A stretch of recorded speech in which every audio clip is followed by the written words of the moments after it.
tarde para quem é boa tarde, boa noite para quem é de boa noite. Sou o RL Cerimony. Bom, hoje eu resolvi contar um pouco aqui hoje como que foi a minha primeira experiência com a guetia, a famigerada mão esquerda, né? Bom, isso já faz alguns anos atrás. Eu trabalhava muito mais com a parte angelical, né? Como me foi me recomendado, né? Sempre começar ali os ritos com a mão direita. Afinal, é elas que vão lhe proporcionar segurança, ela que vai lhe proporcionar boas respostas na questão de lhe proteger caso alguma coisa dê errado, né? E era bom até que eu achava muito interessante e tal. O trabalho com eles, ter um respeito por eles, ter o respeito deles, no caso, né? Só que tem uma hora na vida do adepto que a gente aceita que nem tudo os anjos, os arcanjos, eles podem resolver, né? Mais por uma questão ali de princípio, mais uma questão ali da Sefirot deles ali, a força maior deles, nem tudo eles podem fazer. Mas na questão de proteção, na questão de quebra de demanda, na questão de orientação e até ajudar na parte oracular, realmente eles foram excepcionais, de uma maneira assim que eu não tenho como falar. Eu até recomendo os adeptos, quando forem iniciar, não precisa ter pressa, não precisa trocar as mãos pelos pés, colocar a carroça na frente dos bois. Olha, isso daí só vai atrapalhar a vida mágica de todo mundo. Tava eu um belo dia lá, acordei e com um propósito na cabeça. Eu vou já dar o primeiro passo ali, que já tá na hora. E resolvi daquela semana em diante, nas próximas 2 semanas, tentar ali, pedir muita proteção, pedir muita orientação e para que eu, naquele momento, eu fizesse tudo direito, né? E me iniciar na mão esquerda. Foram 2 longas semanas intensas, com certeza ali também me trouxe muita ansiedade, medo, dúvidas, mas eu fui. Peguei a mochilinha, coloquei todos os meus aparatos lá dentro, a adaga, a baqueta, uma espada improvisada que eu tinha. Na verdade eu tenho até hoje, eu não desfaço dos meus materiais.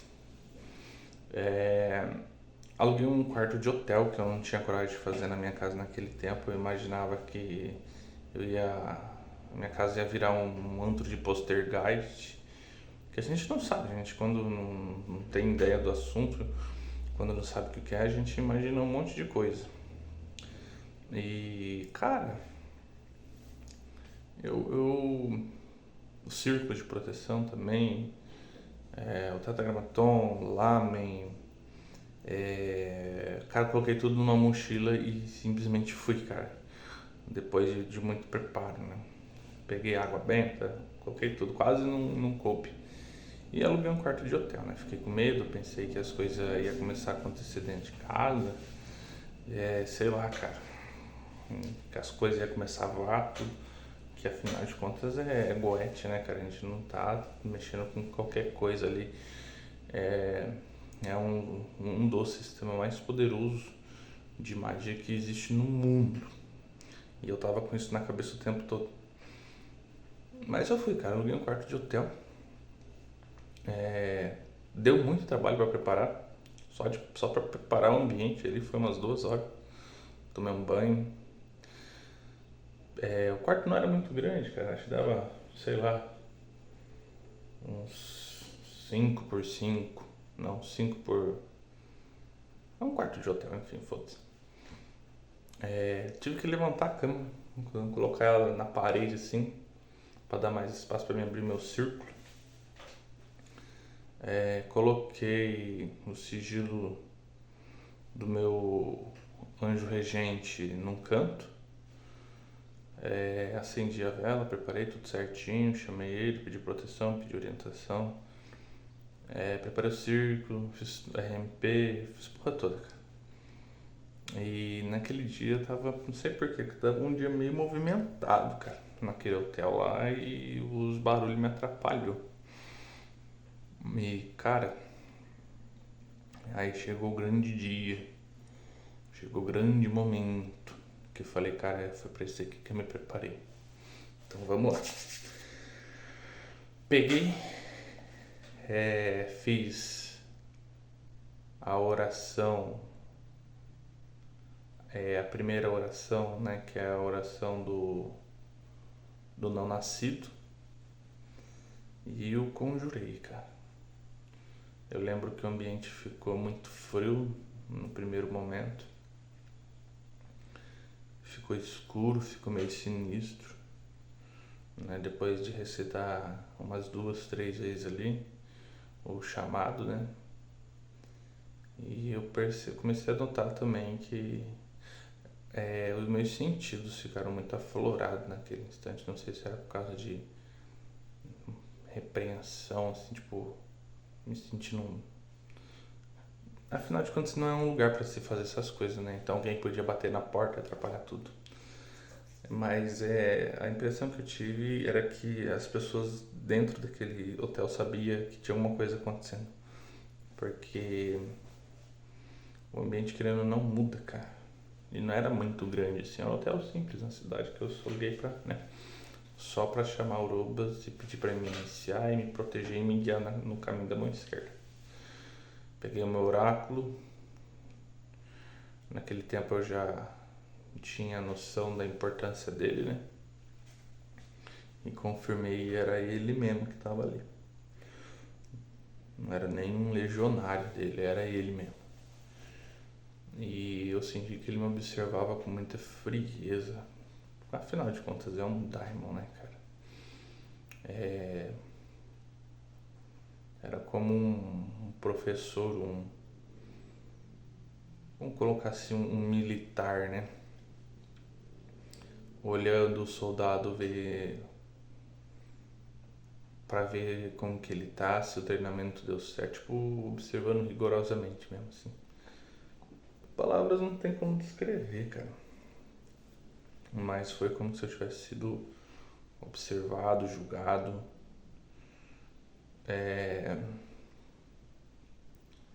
Lembro de ter sentido muito medo por causa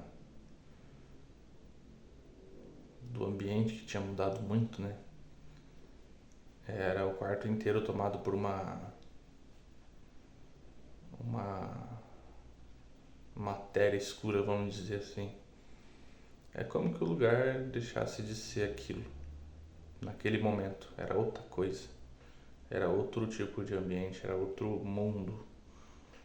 Era outra coisa acontecendo ali. E mesmo com a presença dele ali, eu sentia que as pessoas estavam passando ali perto, na frente do quarto, e sabia que tinha alguma coisa acontecendo diferente ali. E realmente tinha mesmo. Era só eu abrindo um portal ali para um espírito muito poderoso poder chegar e me agraciar com uma iniciação. E ter a benção dele também para chamar outros futuramente. Eu lembro de ter olhado a vela do meu anjo regente. Eu não queria chamar o anjo que frustrava o Urubas, né? Até porque não tem por que fazer isso. Afinal de contas, o Urubas, ele é um espírito que não tem a intenção de te atacar. diferente de outros, né?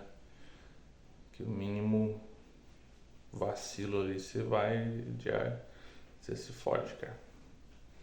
E cara, foi um negócio assim extremamente intenso. A vela do anjo, eu lembro que ficou enorme. Então foi uma confirmação também que, tipo, um alerta, ó, ele tá aí, cara. É só quem entra dentro de um ritual, né? De verdade sabe o que acontece. Você não precisa alguém dizer ou você olhar no oráculo certas coisas que você sabe o que está acontecendo. Você está interligado com aquele mundo está interligado com você. Então é uma conexão só, vamos dizer assim. Então você sabe o que está acontecendo. Não precisa, mesmo se o anjo estivesse materializado ali, você não precisa nem perguntar para ele, você sabe o que está acontecendo. Era ele confirmando, ó, o Urubus está aí, faça a sua parte agora. E cara, eu lembro que eu fiquei mega preocupado naquele minuto ali, naquele instante, em colocar qualquer coisa para fora do círculo de proteção, seja o pé, seja uma mão. Mas no final deu tudo certo, cara. Eu recebi com um bom vinho, né? E com muito incenso, muita vela. E eu não precisava, né, cara, depois assim eu vi que eu não precisava ter tanto medo ali. Era algo relativamente simples, né? Mas foi muito intenso pra mim na primeira vez. Hoje em dia eu tenho como um grande amigo, vamos dizer assim. Claro que não existe amizade entre daimons, anjos, arcanjos e o ser humano, mas como um aliado muito poderoso e inteligente, um mestre iniciador. Eu recomendo sempre, antes de qualquer ritual, você analisar bem, analisar o seu oráculo, ver a previsão certinha, para você não fazer burrada e saber se aquele espírito que você chamou ele mesmo e não alguma coisa, outra criatura se passando por ele, como já aconteceu comigo, até com o chamado enoquiano, né, angelical, chamando Gabriel, e vem um obsessor se passando por ele. E ainda eu falei, olha a ousadia desse filho da puta, cara. E não importa, cara. Você pode fazer o banimento que for. Não importa o banimento, você pode fazer 3, 4. Aquele dia eu fiz realmente 3, 4. Purifiquei bem. Não adianta, cara. Uma hora vai acontecer. Nunca confie demais. Nunca confia demais. Nunca. Pega o oráculo, tira, olha, confirma se é ele mesmo. Ah, mas eu fiz 3, 4 tipos de banimento, água benta, confirma no oráculo, cara. Não confia demais em você, não. Não confia demais, cara, na técnica ali de... Confia no teu oráculo. Olha esse cara nunca vai falhar com você, cara. Teu oráculo. Pega, tira, joga. Confirma uma, confirma duas. Se é ele mesmo, cara. Porque aquele dia, se eu não tivesse consultado o meu oráculo ali, igual eu já tinha feito algumas vezes antes, daquele dia em diante ali, cara, foi recentemente até, eu nunca mais deixei meu oráculo de lado ali num trabalho de goethe. Bom, acho que por enquanto é isso daí, né? Só queria compartilhar um pouco como que foi aquele dia, né? E nada voou, cara. Nada saiu voando como eu temia, eu não saí voando, fiquei grudado na parede. O Urubus veio tranquilo, sério, muita seriedade, firmeza, mas veio. Pude sentir ali a presença dele e escutar também, dentro do quarto mesmo, como que se fosse cascos de um animal muito semelhante a um cavalo, como ele é representado. Na verdade, como se fosse um humanoide, né? Metade cavalo, metade gente. E não é só uma vez, não. Já pude escutar outras vezes também. Bom, mas é isso aí, galera. Foi intenso, foi bacana. Futuramente eu venho trazer mais experiência. Se inscreva no meu canal, curte, comenta, compartilha. Também vai estar me ajudando a incentivar a trazer mais conteúdo como esses e próximos também que eu vou estar trazendo aí para ficar bem bacana. Beleza, pessoal? Até o próximo vídeo.